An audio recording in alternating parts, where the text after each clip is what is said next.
Hello, and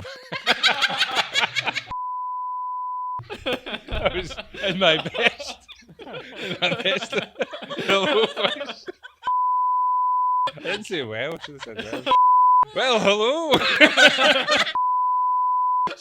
Is this how we're going to start these every time?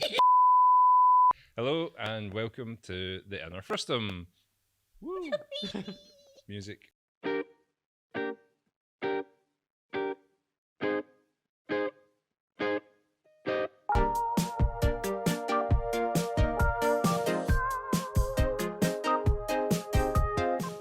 And here we are in the Sony. Don't make pants comments. It's definitely not the Sony Digital Motion Picture Centre. No. It's the Sony Digital Media Production Centre. Copy that. In Pinewood, just outside London. And I'm here with my lovely Final Pixel friends. We've got Chris Bouchard, VP Supervisor. Hanah Draper, you all know, Global Head of Production. And Adrian Weber, VP Supervisor. Woohoo! We are here today to talk about lots of things.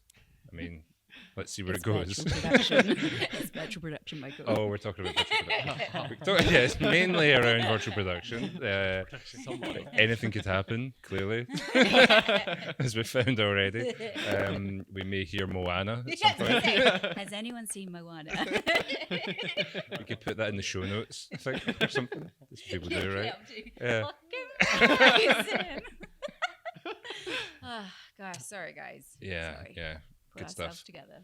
So yeah, it was really nice to be here again, and we're in front of the beautiful Sony Crystal LED. Very happy to see the Inner Frustum pink neon on-air sign. It's looking good. Yeah.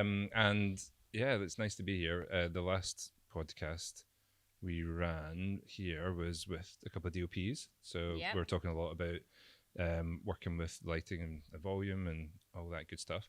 And so now, actually, I think we're going to look at another head of department and talk a bit more about the Virtual Production Supervisor and the role of the Virtual Production Supervisor, which seems to come up a lot in conversation these days. So I think that's going to be a bit of a topic. We'll also talk about training and actually how people might find their way into that sort of a job. But I think before we get into that, it'd be good to just have a bit more of an introduction and background from the two VP supers that are on this panel. So why don't How do you virtual production supervise Chris Bouchard? That is a question. You know, what is a virtual production supervisor? It's a good question. Yeah, and like, what's your what do they do? How did you end up here? I guess, like, first of all, it was just if anyone doesn't know Chris's background, just to hear a bit about that. Yeah. Okay. So I guess I've been a virtual production supervisor for a couple of years. Before that, I worked in about 4 different roles in film. So VFX for a bunch of years in post.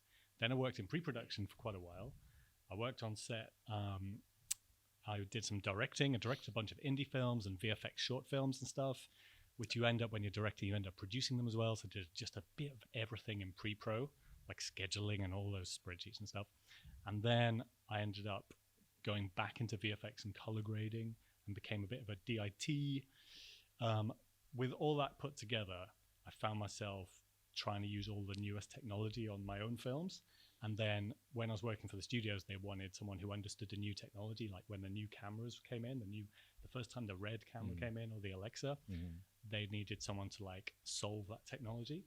So I just became that guy because I was already really interested in it and just loved this really complicated sometimes technology.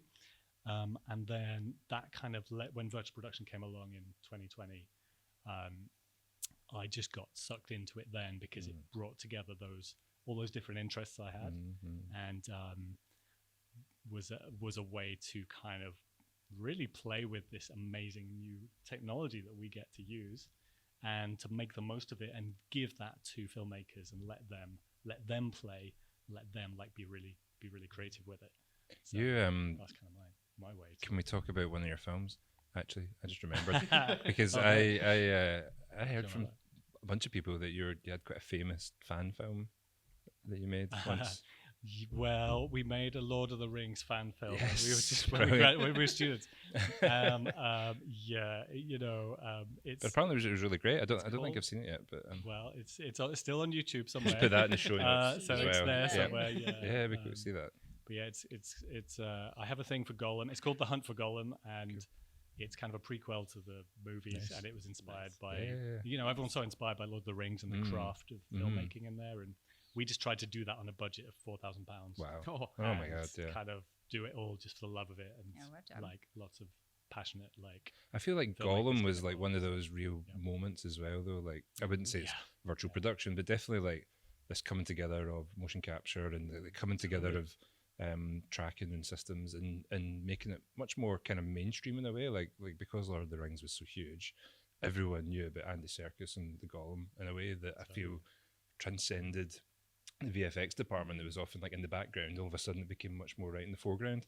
It's really interesting, like how that's continued to just evolve since then. With where we are now, Totally, we're like doing the live way, action. Yeah. Like one of the secret source items in virtual production is mocap Mm. and is the camera tracking and that all that technology that came from yeah, Gollum, and that's the first big example of amazing performance capture with mocap and in for a number of years that was virtual production. Yeah, was mocap. yeah. And now virtual production has become this really broad kind of church of all these different techniques that can actually be combined together as one, which is what we get to do with Final Pixel, like actually do the volumes and combine all of those things together. And I guess that's Yeah, one of the really that's cool.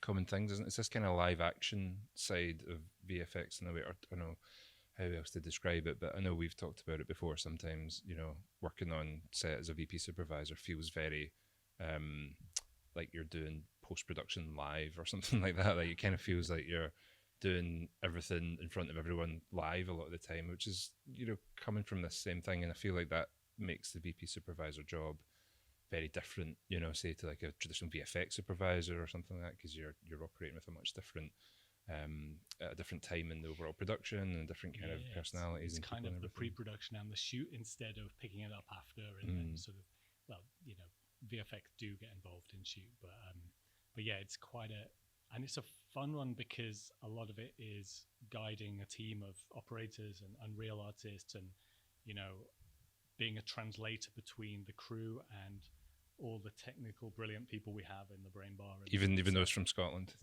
So- I'd say that because we were just talking about, because Adrian spent a bit of time in Scotland this past month, haven't you, Adrian? You've been up there doing some training as part of the fellowship, and you've been working with the teams in Scotland, and in fact you've been all over the UK doing training this past month as part of the Screen Skills Open Days and working with Final Pixel Academy and all these different initiatives, which is great. So you've had a great tour, but originally you're from Germany. Exactly. That's right. Yeah. Yep. So why don't you tell us a bit about your background and kind of how you got to here? Yeah, I had a bit of a different journey than Bush. So I originally wanted to go into video games. That was kind of my thing. But then in our uni, we had to do an internship semester. So after I kind of programmed 2 games in Unity at that point, actually, and then one just very raw JavaScript for web. Just like dry stuff, but funny things.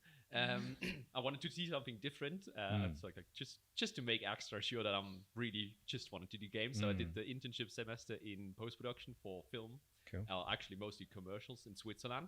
And I kind of got hooked, as it happens when you work in film, right? Yeah. So I stuck around, and it was really fun because like Switzerland didn't have a lot of post supervisors or general like post technical people. So the good thing about that was I got to do quite a lot of stuff quite quickly, which is amazing to learn stuff quite quickly as well. It's kind of a swim or drown for me. Well, then when I came back, of course, the first season of Mandalorian dropped, and I was like, that sounds interesting. That's video games and films, so 2 things I very much like. So how can I play around with that? And then 2 of my professors basically enabled me and Lawrence, who was now working at the Hyperball in Munich, got to set up in the basement of the university, set up a miniature virtual production station, with PC monitors and a TV on top, and like Lego people in front of the entire thing. it was a very it was 4.25 in Unreal, so it was all text based. There was one video online where you just had somebody scrolling through the configuration they've done, so we like frame by frame tried to pick out the issues. It was absolutely horrendous to set up, but we managed to get it running. And then just by chance, I went, basically the professor asked if somebody is interested in actually measuring, like do a scientific analysis of LED panels for virtual production in Berlin. And it was during COVID, so I was like, hell yeah, that's a free trip to Berlin. So we went there, and it worked out really great because, sorry about that. We managed to set up the stage, got the VP set up running for them as well, and did a really scientific analysis, and I got to present my bachelor thesis, which was kind of concerned in itself with the viability of virtual production. So like, is it worth the money? And where is it worth the money? Hanah? Yes. It is, right. Yes, of course. No, and then it was cool because then I offered me the first job of setting up the Halo stage in Berlin together with Loris, and that was basically one crash course after another. So it was like, this is the wall, make it work. With no idea how to do it, so you figured it out. Because how big was the stage, the Halo stage? I think it was 26 meters by 6 meters in height, like a wide U, and the ceiling as well, and it was cool, like 6 render nodes. So you start to figure out all this stuff on your own. It was amazing, like many long nights, obviously. Yeah. But it helped so much because I had to do all the LED stuff. I had to do all the programming. I had to do all the setup with Lawrence together. So we had to dive really deep into the topic, which is now a huge benefit down the road because you can talk to LED people. You know how to set it up. You can configure the entire pipeline. I've done like studios on my own now, which is properly cool because you can do all the bits and pieces.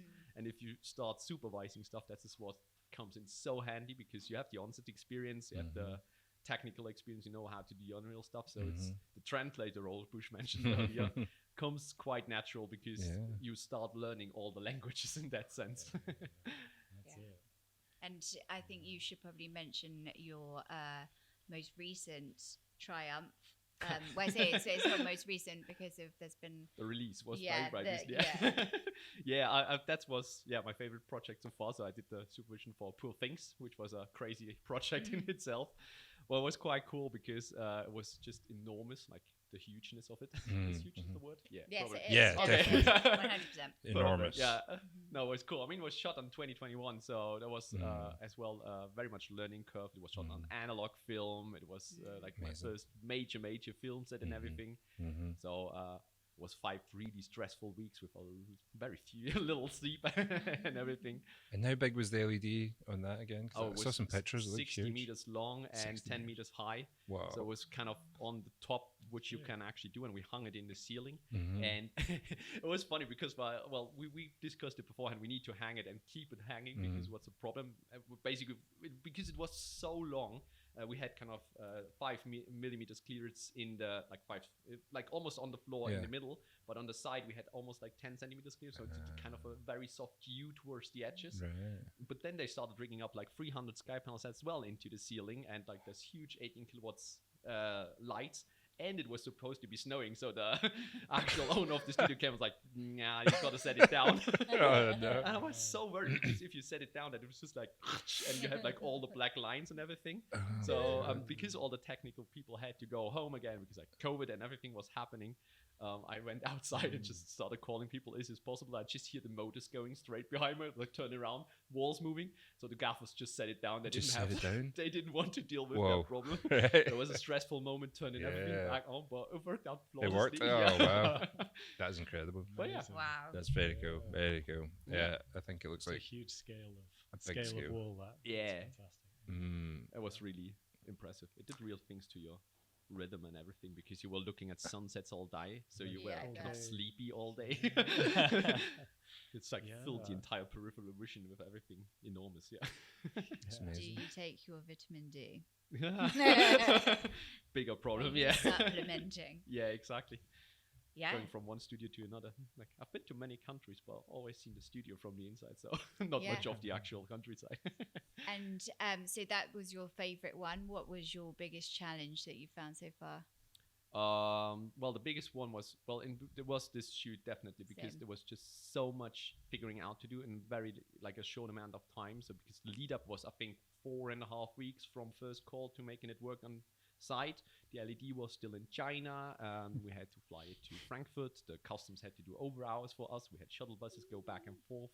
the local crew was amazing because all of them came from touring, so they just had like an insane speed during the setup. It was an untested wall, an untested camera workflow. It was shot on analog film. So I had to learn a lot about analog film because that's not my natural pipeline.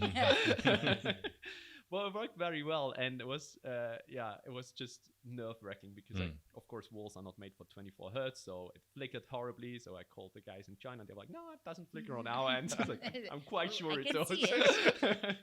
And the environments that you were using, was that all 3D or was it mixture? That was just 2D because that was the only way, just because like it was 24K in resolution and width and 4K in height. So just for the amount of time we had, I mean, Union did the VFX on those things, and what they pulled off was amazing because just rendering 2D plates in that resolution and actually screening them somewhere, checking them, very difficult.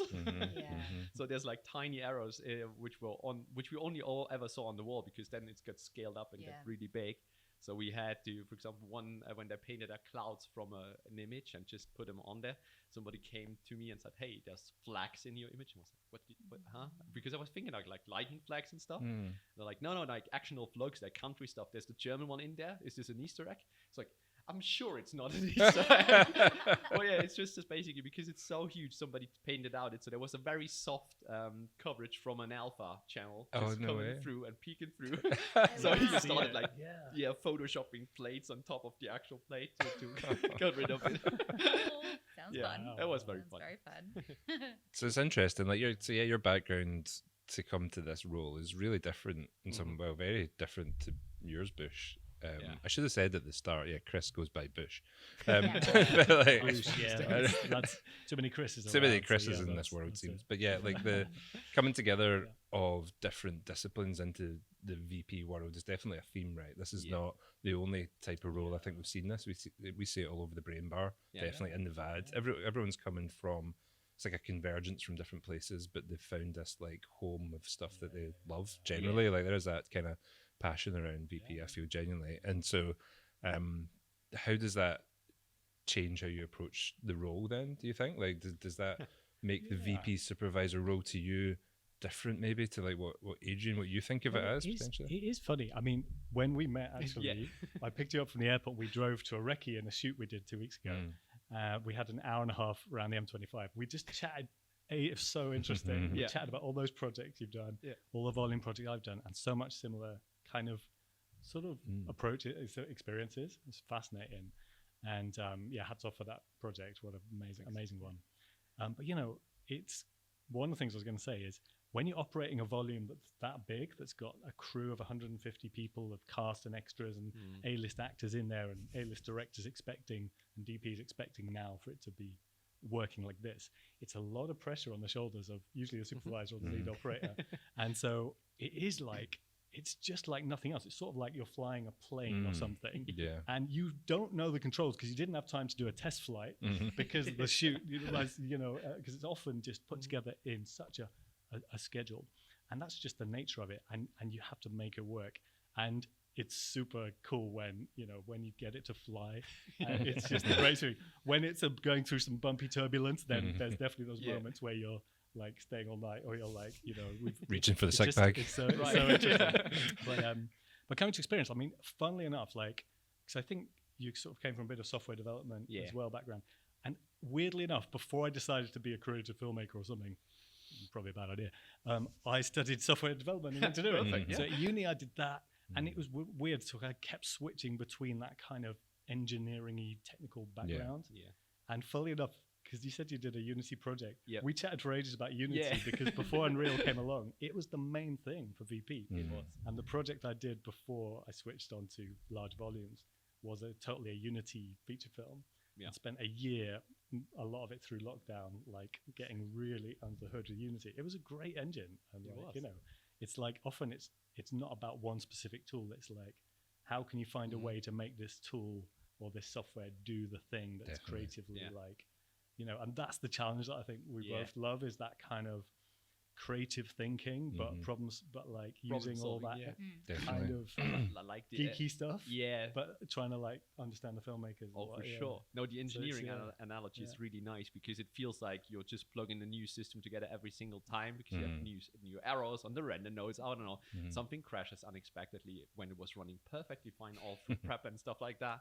Or you have kind of a new software in the mix, and it's like, it's fine because you know what it is supposed to be doing. You just have to figure out kind of the merge of all that stuff, and that's what I think every single shoot is different. That's the funny but also challenging bit about the entire project. I think that's so true. Like, I remember when we first met in Copenhagen, which was, I don't know, was that 2 years ago? Or was that I think a while it's ago? more already. And yeah, it was the same. Like, I was struck by like the commonality of just excitement about this stuff, you know, generally. Like, we were both buzzing about Unreal, and I think we were talking about Unreal 5 at that point. It was hadn't been released yet. It was still like we were talking about it coming next year, and yeah, like there's this sort of energy that goes with that, like constant upgrades, constant changes, constant, like every shoot we do, I feel like everything is changed, you know, every time, like everything. R&D almost every time every shoot is breaking R&D. ground on something, whether it's like, the engine or the playback or exactly. or the volume or the cameras. We're always pushing it, which is the coolest thing about what we do, is that we're like always at that bleeding edge and perhaps beyond, and just riding that line where we're bringing the latest, coolest stuff to life. So what I'd quite like to talk about now is a project that we recently done with Craft. So Craft McCann ran this production for the Brits. So the Brit Awards 2024, which you may have just seen on the 2nd of March, were peppered with these beautiful idents, which we shot in virtual production in a stage in London that was put up specifically for the shoot. So we're going to talk a bit about that, and you know, in relation to the VP supervisor, how the VP supervisor role influenced that shoot in particular, some of the workflows that we had on that shoot, because you know it was very unique. I think it sort of broke some new ground, as most shoots do that we tend to do.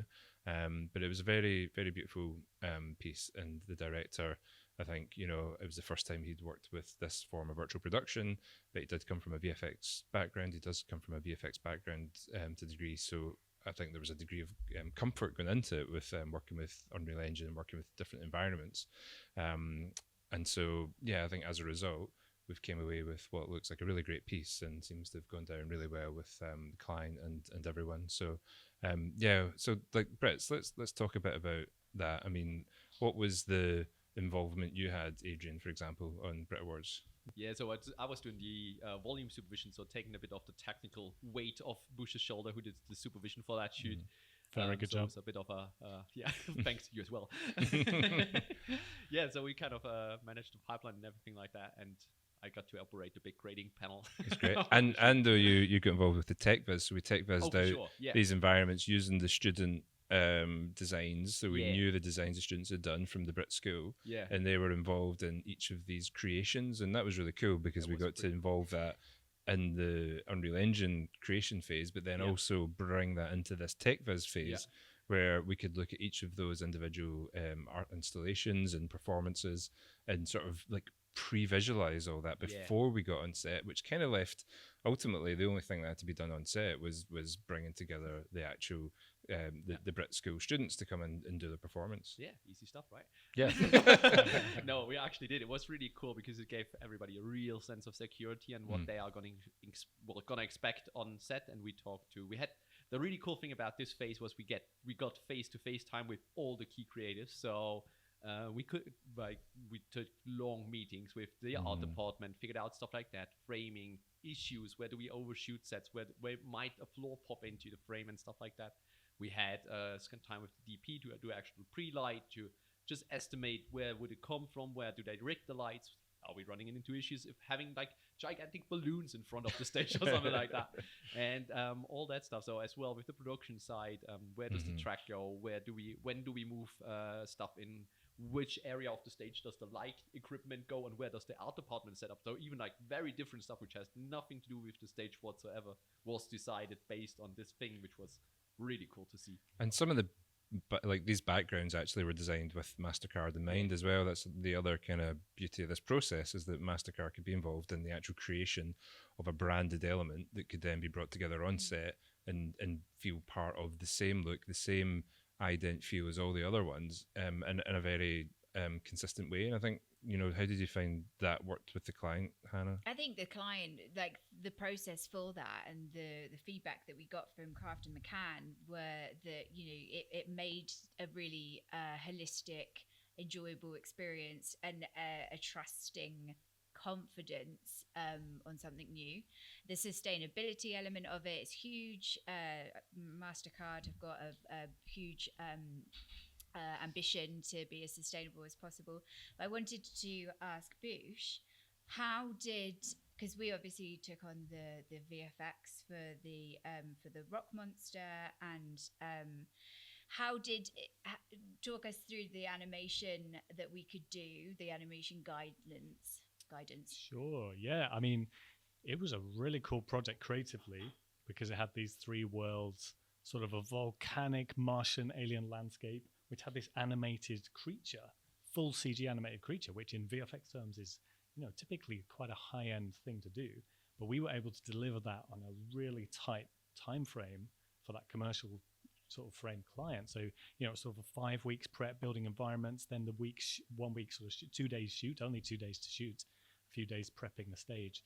And then we spent a couple of weeks afterwards completing and rendering, a cinema movie quality animated creature, rock monster who's stomping through this landscape in the foreground. So not only were we doing the virtual production background, creating that entire world, we were filling it with a 3D character, and sort of bringing to life the vision of the creatives on the project, which was super inspiring. One, because you don't always get to create an entire world with that much creative freedom, that much kind of the stylized daffodil scene, nature scene, and then the sort of cuboid scene, which was sort of very kind of sort of artistic and 3-dimensional as it sort of. And we were able to film the director doing how he saw the rock monster to move. We were then able to capture that and then pass that on to, like, Anthony Rubinstein did this like movement around the floor that we then captured and then passed on to our animators. He acted it out. He literally acted it out on set, on the location, to show the animators exactly where the monster should jump, what speed, what kind of walk the monster would do, and then the animators were able to use that performance as the animation ref and recreate it in 3D. I think like we've touched on already, a lot of the success of that comes from having an integrated workflow, like having. We've got a VFX team for this. House, right? So our VFX team's in the US, so we had like the benefit of the time zone that really worked for us in a short timeline. The shoot was in the UK. We had the virtual production team, and the VAD was spread actually across the UK and the US mainly on this one, and Europe. So we had all the benefit of time zones in many ways, and the benefit of our global team that allowed us to bring together something. And again, like you say, very short period of time. Very kind of challenging, but still very high end, and has to look really good for our client who's going to be there on set. So yeah, like this kind of workflow really benefits from integration, and I think that's what certainly we're finding with every production we do, right? So it felt like it was in the end a fairly smooth workflow with its own kind of unique problems in a way, but I guess when you know what the camera move is in advance, it makes a difference, right? It sort of opens some doors, because therefore it's so preset, you can eliminate some of the complications like camera tracking. Of course, we were quite experimental with this, so we did a lot of R&D, so it's quite interesting. But we used Assimilate, which is a really it's worth talking about Assimilate. Solution cool. actually, and the combination of that software to color grade the plates with way more control than you can do perhaps. I really liked that actually. I liked that we had that control, and Adrian was sitting there just able to bring it up and immediately start doing some quick grading, quick tweaks and stuff, which by far the biggest monitor I've ever created on. Honestly, we were doing live VFX. Compositing layers. We alpha keyed that curtain, which the curtain's animated to fall. We timed it exactly to the frame the director wanted in the moment. We didn't have to re-render that. So it was kind of. And you can't pause you there then, because pause for a moment, right? Because this is what a lot of people say. It's like, well, like why? Like why are you doing all this? Why are we doing it this way? Like, what is the point? And to tell you, like for me, looking at it across the whole piece, I can see the impact it has with our clients, and I can see the impact it has on production. I can see the impact it has everywhere, and it's like one that de-risks things. So like Hanah, although there's like on-set type problems that might come up, we've tailored everything to that studio, so we know and we can plan way more than you could do in many other like comparable scenarios.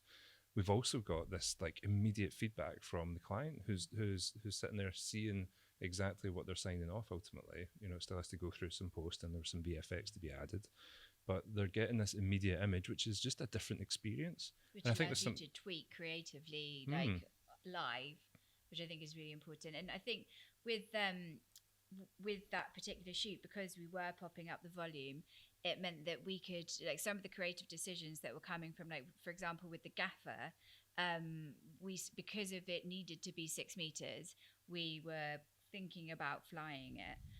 But then we were able to talk about that approach with the gaffer, and the gaffer was like, actually, that doesn't make sense for what my lighting design is. So we ended up ground stacking, and then I have to say a huge credit to Night Sky, because it was a thing of beauty. Like, their ground stacking rigging was wildly beautiful. Lewis, like, Avi, Ben. I've changed, guys. I've changed. But like it's you know, like it meant that they could climb up the back if they needed to. You could go through. It was a fire exit. Like, it was just very great. So well done, Night Sky.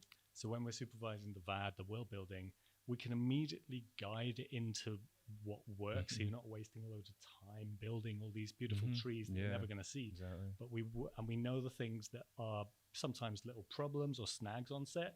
So we can also plan all of those and design them out from the environment kind of thing.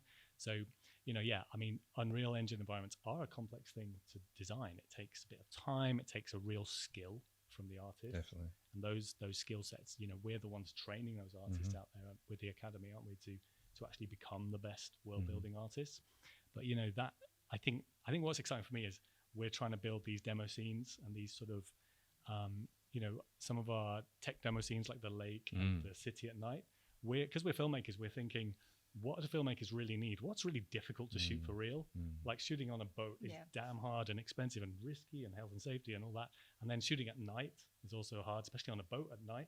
Or, you know, shooting in a city, closing down streets. I mean, they've charged you $100,000 a day or something to, I don't know, to close down London streets. But we've built that in Unreal, and we're showing filmmakers now, this is what you can shoot in the volume. And do you want to do 3 weeks of night shoots closing down a street, or do you want to use a virtual volume environment with animated cars and traffic, and you can control that traffic? You know, you guys did a demo where you put all the cars up in the sky and drop them from the air. Like, you can animate the speed of the, you know, you can totally do all that for very little cost. I keep saying it's a game engine to be programmed, and you can tell it to do whatever you want, really. Like, this is the beauty of it. It's like nothing's possible. So yeah, no, I think that we might be out of time, but I don't know, are we out of time? Time's up. He says there's another couple of minutes. I know. So what does that say? Can you get it in front? Can we get a shot of that?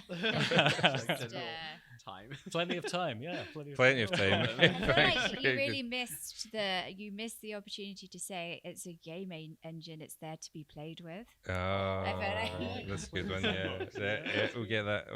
Hashtag. Hashtag. It's a game engine. It's there to be played with. Yeah, and I think. Well, do we have like a couple more minutes? Anyone? I don't know who I'm looking at. Yeah, 5:15. I'm looking at you. Don't forget about freaking pizza, man. Basically, Hanah has to get out to get pizza. It's very important. So I'm really just looking at Hanah. Like, I'm going to Detroit Pizza tonight. It's a nod to Detroit Pizza. If you want some sponsored by Detroit Pizza. Actually, can I have my meal for free? Can I have my meal for free if I mention how great Detroit Pizza is? Well, I feel like I'd love to hear a bit of Adrian's role on that project as well, like a bit more kind of how you found working in that environment with Assimilate. You know, I mean, interesting to hear any other takes on that. Working with renders, working with the motion control, because like, tell me again, like, because people watching this will be interested in the details. Like, how did you trigger the movement? So like, because surely the render on the wall had to go at the same time as the Moko, and like, I know we could send a signal from Moko, but like it seemed like we had a couple of different ways to do that. And what was the best way in the end? Well, we planned on doing it with OSC, which is kind of just a network command, and Assimilate can have in and out. but for easiness sake, our Moco operator had kind of this tiny Arduino, which we plugged into our PC, which simulated the keyboard. And so he triggered an electrical signal and actually pressed the Just pushed the space bar on my system. Love it. Which was, it worked perfect. It's great. It was so frame sync. consistent. Yeah. It was perfect. Yeah. It was hilarious. So you though. don't always need fancy, expensive kit. Basically, is what we're saying. Whatever works. Yeah, It's I love lateral it. thinking in Lateral the moment, thinking, which yeah. is actually... He's like, should we give this a go first? And we're like, yeah, sure, why not? And then boom, did the job. There you go. Bring it back to the whole conversation. VP supervisor, problem solving. Like this is such a thing, though. Genuinely, as you have to be able to take on problems and take them on, like, and decide a resolution, like ultimately on set, under That's the pressure, like regularly, right? You have to kind of understand. The cool thing is if you work with different departments and you know what they are aiming for, like the actual result which they want, and not the words that they're saying, because that's normally where the conversation gets lost, because they request, for example, quite a lot and they just want the world brighter. Yeah. So a very, very abstract explanation, but it is basically, it comes down to stuff like that. And you need just to translate that for the people and to the brain bar, to the operator, and actually pick out the nuance of of truth that they are aiming for. And that's kind of, I think that's the magic job of the virtual production supervisor, to understand the needs and what they are aiming for. And if you can't deliver, explain why you can't deliver that specific thing now, but what would be the way to achieve it, like as a workaround and something like that. For example, if we get weird artifacts on the wall, there might be a solution on the LED wall side. Maybe it's a physical limitation, so we need to make it brighter and adjust the lighting in the foreground. And I've never met a DP who, on a certain, as soon as they get to a certain level, they're like, okay, I understand it, let's make it work. There's never a discussion of, well, let's as it is, and just expect it to work anyways, right?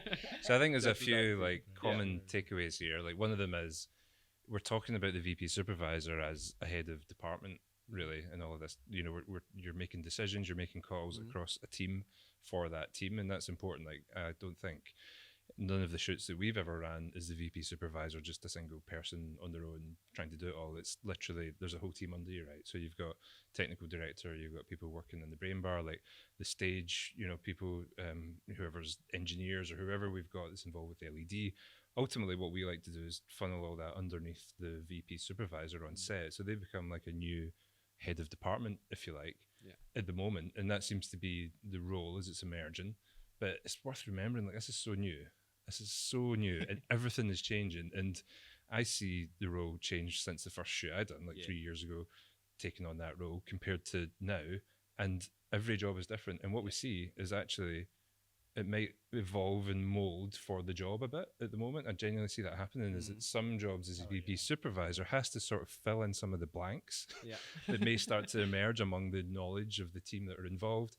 So the role may expand or contract depending on the nature of the different people in the production. So it's really hard to like answer this question that everyone asks, which is, how do I become a VP supervisor, or what is it like? How do I do that job? And it's like, well, like, there's it's still such a sort of new thing that's coming together. That really is quite tricky to define the exact skill set that you need to do it. We can define the jobs that's involved. We can define the sort of roles that you need, and we do that with the academy. But to be able to say to someone, this is what you go and learn to be a VP supervisor, it's a bit tricky. But I think we're doing our best with it, and everyone's trying to grapple. And if Jodie was here, I know our head of Final Pixel Academy, she would ask the question like, how, where can people start if they want to be a VP supervisor? How do they get into it? Like, what do you guys think? Well, totally. Yeah, it's because it's a new role. Like, how long did it take for the DP role, the cinematographer role, to evolve in the early days of film? I'm almost like, I'd love to read those history books about where did the first AD role. If anyone knows, please send a because postcard. It's evolving. It needs to evolve like that. It needs to become clearer to the rest of the crew what we do and who to talk to, and usually talk to us as the supervisor on set, and then we'll tell you how long it's going to take. Is it going to take 5 minutes to set up, or is it going to take like 20 minutes, or hopefully 30 seconds? And I think it's really interesting. VP's only been going for 4 years-ish, and probably all the different studios have a slightly different definition. Like, some studios have like one supervisor and like 20 TVs under them, and other studios will have like 6 supervisors and like everyone. And but in a way, I think it has to be really clear to the client, the rest of the crew, just who to talk to. Yeah. And in a way, that's usually the point supervisor on set, or the volume supervisor, depending. And then perhaps there's a bit of a sort of more all through from the start supervisor who's kind of guiding the VAD and the environment and kind of setting the expectations of the client so they sort of know what's really going to work well for them in VP and know some of the limitations, just they kind of aware. They're not like expecting like the world. Well, they do expect the world anyway, which we usually can give them and more, which is the cool thing about it. It's just the thing you say as well. If we really can't put a finger on it, it's really difficult to explain to a client what precisely the role is. So every single time you come on production, you kind of need to find your new position as well. And it's super difficult. I've seen like graphs of the new production pipeline, and every single one is different. So how does this happen, right? But I mean, it is cool to be able to fill those different roles. And it's, for example, if you work on a large scale production, as Bush has done a couple of times, it's like you have a huge team beneath you, which a dedicated person can handle the individual job. And then if you merge to, I'll say, like smaller studios, maybe not still high budget for a commercial, but they can't afford like a 20-person brainpot team, but it's free maybe. All of a sudden you need to do a lot more stuff as a supervisor as well, and normally then it happens that you do the technical supervision and the supervision part, or maybe you just have an operator, an additional one, and it works as well. It's just a matter of how do you integrate that. And I mean, to get started in that, it's quite difficult to say this is the line, as you say, but I mean, just getting hands on stuff is the experience. Start. The more shoots you can do, even normal film shoots without VP, that's really important. So you know the protocols and know the set etiquette, and you know what not to do on set and what sort of is which helpful. Is just like any other department. It's like the same advice that we've been giving people, for years. Like, you don't need to go to film school to learn filmmaking necessarily. Go and work on set and learn from other people doing it. Be a runner, sort of join the camera team is often a good one for VP because you know how cameras work. You could be a camera trainee and then come in, be an AC for a bit, or you could be a VFX person, or you could be a DIT. DITs have a lot of the skills because they kind of have that tech on-set skill set already, and they could easily move into like plate supervision or like 2D supervision, but they might be a bit bamboozled by Unreal the first time they open it, because it's such a different world from like that kind of 2D grading world. So what we're saying is the virtual production supervisor isn't a role, it's a life choice. That's fair. It's a school in summary, that's what it is. It's a religion. Yeah, it's a religion. It's a cult. Come join the cult. And on that note, thank you so much. Shall we cue the music? Yeah, thank you everybody. Yeah, thank you. It's been really nice. We could talk about this all night, actually. I think, couldn't we? There's a lot of stuff. It's time. Right. No, these people need to go home. Yes, no, it's been very good. Thanks everyone again for coming, and see you in the next one.